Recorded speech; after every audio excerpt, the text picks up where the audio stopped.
made really good adjustments in terms of just the X and O. But I think almost as importantly, and in talking to a number of the Buck players and assistant coaches and Bud, they said, hey, they kind of got their eyes open and like, this is not the same. Each succeeding round, it gets a little tougher, and you better bring it, and you better not let the other team take it to you. And I thought in Game 3, they really built on that. They were a different team in Game 3. They came in, they knew what they were going to get from Boston, and they more than met it. They may have even exceeded it in terms of how they competed. So they've made adjustments X and O-wise, which are important, but I just think intensity-wise, and Giannis went from struggling, he really struggled in Game 1, to he's back being one of the elite players in the league in these next 2 games. PJ Carlesimo, I got to tell you this. I'm looking at Milwaukee right now and their numbers. I'm looking at Giannis, 5 of 10 3-point shots, 50% from threes. Chris Middleton, 13 of 20 from three-point range, 65% from threes. George Hill, 5 of 10 from three-point range, 50% from threes. Nikolai Mirotic, he shot 7 of 16, 43.8% from threes. They've got 4 3-point shooters that are shooting better from three-point range than Kyrie Irving is shooting from the field. How can Boston possibly win this series with that kind of stuff going on? Well, they have to guard that 3 a lot better than they have. Now, both of them shot 40 in Game 3, but they certainly have to guard the line. They got beat back. They got beat on the bench. The Boston bench was non-existent. I mean, 42-16 is a joke. Sometimes, you play your starters more, your starters score more, but this was a bad mismatch. George Hill and Pat Connaughton were great off the Milwaukee bench. They got 42 points. They didn't turn the ball over one time. And the Celtic bench, other than Gordon Hayward, really wasn't there at all. So they got to guard the 3. They got to rebound, which can be a challenge for them. And uncharacteristically, Boston turned the ball over like crazy. So I mean, to me, it starts with the glass. They have to rebound better. They got to guard the 3-point line better, and certainly they got to take better care of the ball than they did. Kyrie's got to play like playoff Kyrie, fourth quarter Kyrie, and help them. Jason Tatum right now looks playing like he's lost confidence in his three-point shot. He was very good inside the line, but outside the line, like he looks like he does. He was 0 for 5, and just looks like he doesn't want to shoot it.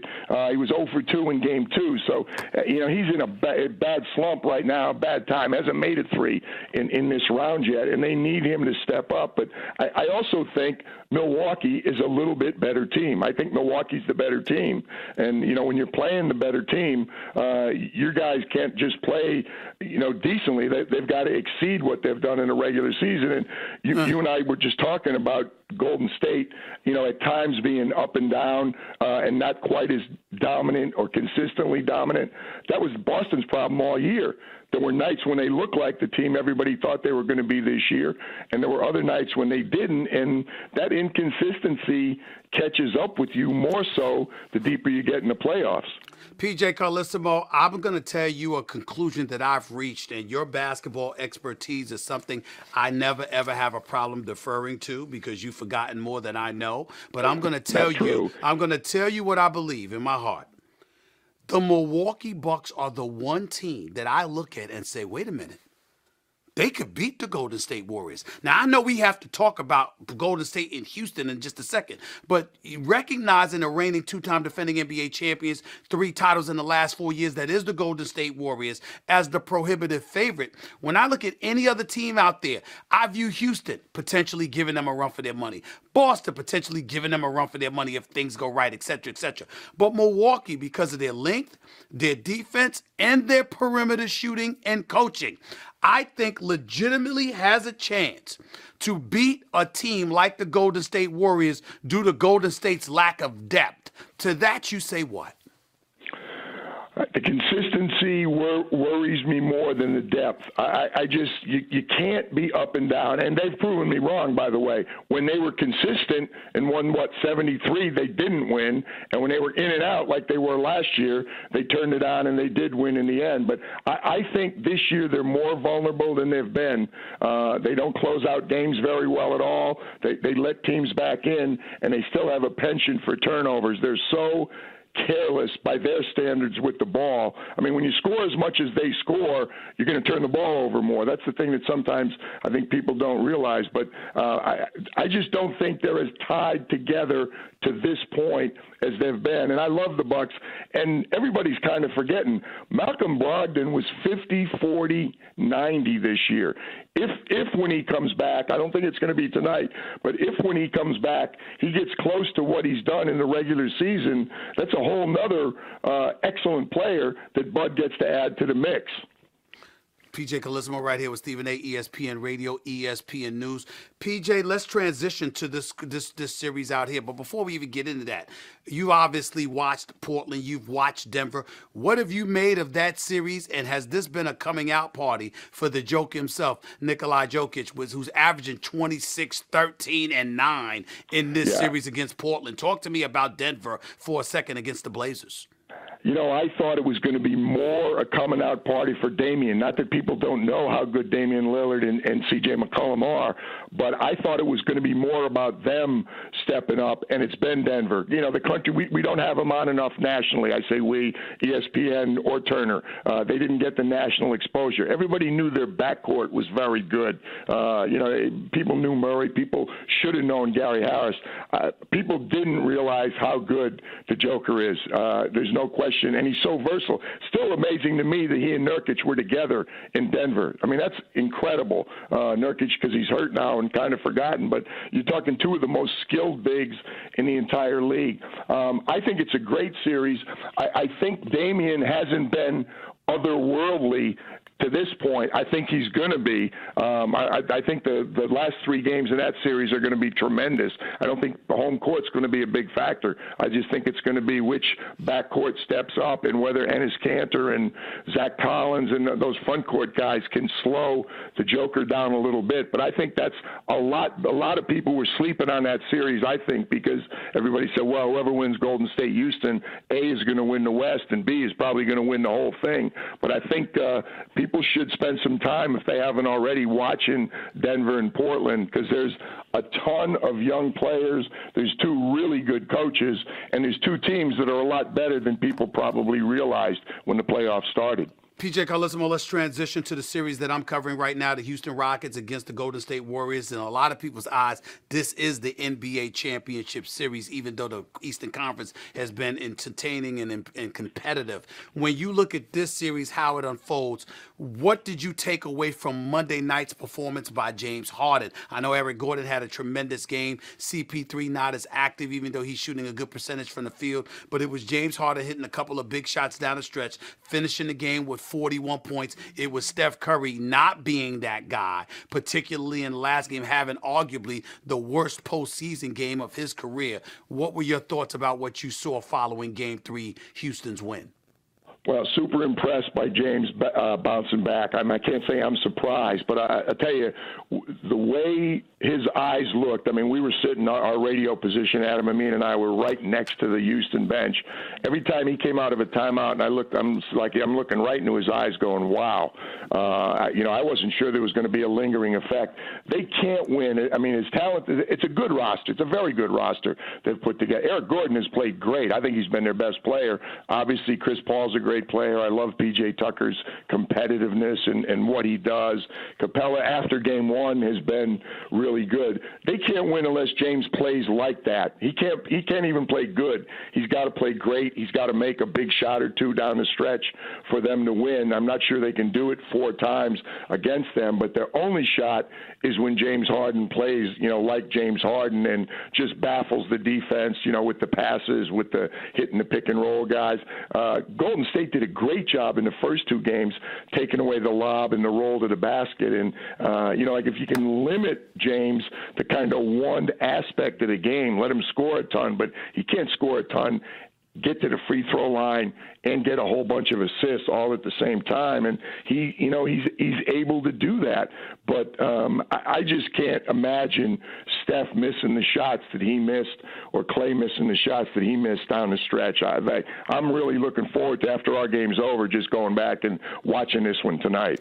Dissect this for me, PJ.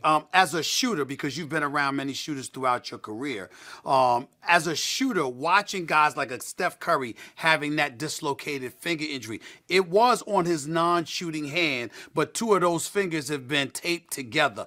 How much, if at all, of an impact did you anticipate, or would you really explain that may have had on his shooting performance over games 2 and 3? I think it definitely would. I don't think there's any question, particularly him, because people forget about Steph. He's so good at going to the basket and finishing inside. I think he and Kyrie are the two best, going over, using the backboard. They go in there, and it doesn't matter how big the guy is. They just shoot it higher up on the glass than they do. I mean, he tried to dunk the one, flat out just missed a layup on the other one. I don't want to give him a pass and saying he'll be the first one to say he should have made those shots. There's no question. But I think the same way that James' eyes, because it wasn't one eye, he got raked in both of them in game 2. That bothering him, I give Steph some love for that. But again, you got to play. It's different when you're playing with two fingers taped together. Yeah, I know it's his non-shooting hand, but I think it's a difference. And frankly, he gets a lot of deflections also. That's another thing he does on the other end. So I think it inhibits his defense a little bit. So, yeah, a factor for sure, but no, not a deciding factor, and not to miss some of the shots that Steph missed down the stretch. PJ Carlesimo right here with Stephen A., ESPN Radio, ESPN News. Before I let you get on out of here, just give me an answer. Denver, Portland, who wins that series? Portland. Golden State, Houston, who wins that series? Golden State. Milwaukee, Boston. Milwaukee. Philadelphia, Toronto. Here's the shocker, Sixers. Wow. In 6 or 7? 7 for sure. Wow. PJ Carlesimo, love you, man. Can't wait to talk to you as the playoffs continue to unfold. Thanks a lot for taking time out of your busy schedule, buddy. All right, Stephen, great being with you. All right, buddy. The one and only PJ Carlesimo right here with Stephen A., ESPN Radio, ESPN News. 888-SAY-ESPN. That's 888-729-3776. Outstanding basketball mind. That's the honor that I have working at ESPN. I ain't going to lie to you. I mean, it's just personal for me. I mean, I look at guys, when I think about, I'm a guy that loves basketball. I live, eat, and breathe basketball. Yes, I know my boxing and I cover it. I'm honored to be working with my man Max Kellerman because he knows his boxing. Okay, football, regardless of some mea culpas or faux pas that I made. I watch my football. I know our football. Sometimes I'm just damn it distracted because I got too much on my shoulders. But that's neither here nor there. Love my football, stuff like that. But when you talk about basketball, college basketball, Jay Billis, Seth Greenberg, Jay Williams, it don't get any better, y'all. It don't get any better. I love it. I love it. When you think about pro basketball, you see the folks that I'm surrounded with. You walk in the building and Jalen Rose is there and Chauncey is there and Paul Pierce is there. We got Tracy McGrady working. Rachel Nichols does a great job. Michelle Beatles hosted NBA Countdown. I mean, the list just goes on and on. Greedy in the morning would get up. You know what I'm saying? Sean Farmer and these boys. I mean, these people are special. Okay? And then you look at the basketball analysts. Ladies and gentlemen, I get to talk to PJ Carlesimo. I get to talk to Hubie Brown. Hubie Brown, who's forgotten more. I mean, Hubie Brown knows as much basketball as James Naismith, who created the damn game. Okay? I mean, this is what I'm exposed to. I mean, this is just special. It's just special. College football. Everybody talk about the draft. Well, Steven, how do you know? You know how I know? Because Mel Kiper and Todd McShay told me. That's why. That's why I have access to the experts. Why do I need to? I don't have to play. I mean, please. I'm a busy man. I ain't got time to watch, 150 D-plus D1 college football programs. What the hell do I know? I listen to the experts to do. Mel Kiper Jr. and Todd McShay. What am I missing for the NFL draft? I wasn't worried about a damn thing. They told me. I just listen to them. I mean, when you have that kind of access, it's just something special, man. Too many people want to be on TV. You want to be on TV. You want to get your shine. You want to get your money. And you want to go home. No. I learn from the best. That's what excites me. As I say in my speeches, I'm brilliant because I know I'm not. I simply listen to those who are, and I echo their sentiments. Just like when I was doing the UFC, and they asked me the question, well, Stephen A., what do you feel about this fight coming up? You know, with me standing next to Daniel Cormier. I said, I'm going to go with what he said. Why? Because he was the reigning light heavyweight and heavyweight champion of the world. He would know, okay? He would know. Ariel Helwani and these boys, I mean, please. I ain't missing anything. You talk to the experts. You listen to what the hell they say. You do your homework. You watch the videos. You watch the games. You study it. You talk to people. But you listen to the experts too. Too many people are too damn pig-headed and cocky not to learn that. I don't have that problem. I repeat, I am brilliant because I know I'm not. I listen to those who are, and I learn from them. And of all the stuff that I know about my basketball, I still just learned a boatload from PJ Carlissimo. Thank you so much, PJ. Love you, brother. Appreciate you. 888-SAY-ESPN. It's 888-729-3776. Back with your calls in more in a minute. This is Stephen A., ESPN Radio, ESPN News. By the way, today only, when you order a dozen sorbet roses, 1-800-Flowers will give you an extra half dozen free, plus a vase for only $29.99. Order today from 1-800-Flowers.com to make mom feel loved. This show and all of ESPN is streaming live on the ESPN app. Now with ESPN Plus, where you get more ESPN.